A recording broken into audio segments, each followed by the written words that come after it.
Hello viewers, welcome to spicy kitchen. ఈరోజు మన కిచెన్లో మసాలా పూరి లేదా బేసన్ పూరి ఎలా చేసుకోవాలో చూద్దాము. ఇది సమ్మర్ సీజన్ కదా, మామిడిపళ్ళ పానకంతో తినడానికి ఈ పూరీలు చాలా టేస్టీగా బాగుంటాయి. ముందుగా 2 కప్పుల గోధుమ పిండిని తీసుకొని దానికి సుమారు ఆ కొలతలో సుమారుగా 1/4 కొలత, అంటే 200 గ్రాముల గోధుమ పిండి తీసుకుంటే 50 గ్రాముల వరకు శనగపిండిని తీసుకోవాలి. ఇందులోనే 1 స్పూన్ జీలకర్ర, కొంచెం వాము, 2 స్పూన్ల నువ్వులు, రుచికి సరిపడా కారము,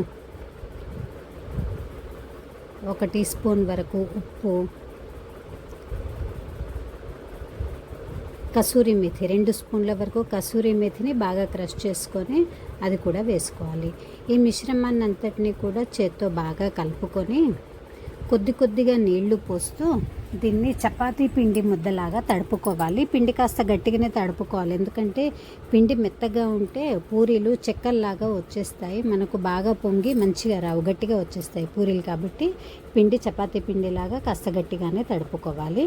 ఇప్పుడు ఈ పిండికి అంతటిని కూడా కొంచెం ఆయిల్ రాసి ఒక 15 నిమిషాల పాటు దీన్ని పక్కన పెట్టుకుందాము. మూత పెట్టేసి పక్కన పెట్టుకుందాము. ఆ లోపు మనము స్టవ్ వెలిగించుకొని స్టవ్ మీద కడాయి పెట్టి కడాయిలో నూనె పెట్టుకుందాము. నూనెను కాగబెట్టుకుందాము.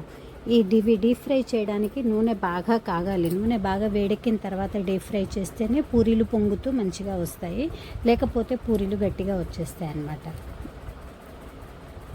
ఇప్పుడు కొద్దిగా పిండిని తీసుకొని ఈ పిండిని అంతటినీ కూడా ఉండల్లాగా ముందే ప్రిపేర్ చేసి పెట్టుకోవాలి. అన్నిటినీ కూడా కాస్త మీడియం సైజు ఉండల్లాగా చేసుకొని ప్రిపేర్ చేసి పక్కన పెట్టుకోవాలి. ఈ ఉండలన్నింటి మీద కూడా ఆయిల్ ఒకటేసారి 1 స్పూన్ ఆయిల్ వేసేస్తే సరిపోతుంది. మనం మళ్ళీ ప్రతిసారి పూరి ఒత్తుకునేటప్పుడు నూనె పెట్టుకోవాల్సిన పని ఉండదు. ఒకటేసారి ఆయిల్ వేసేసుకొని పూరీలన్నీ ఒత్తేసుకుంటే సరిపోతుంది. ఇప్పుడు ఇలా ఒత్తినటువంటి పూరి కూడా బాగా పలచగా కాకుండా బాగా మందంగా కాకుండా ఒత్తుకోవాలి.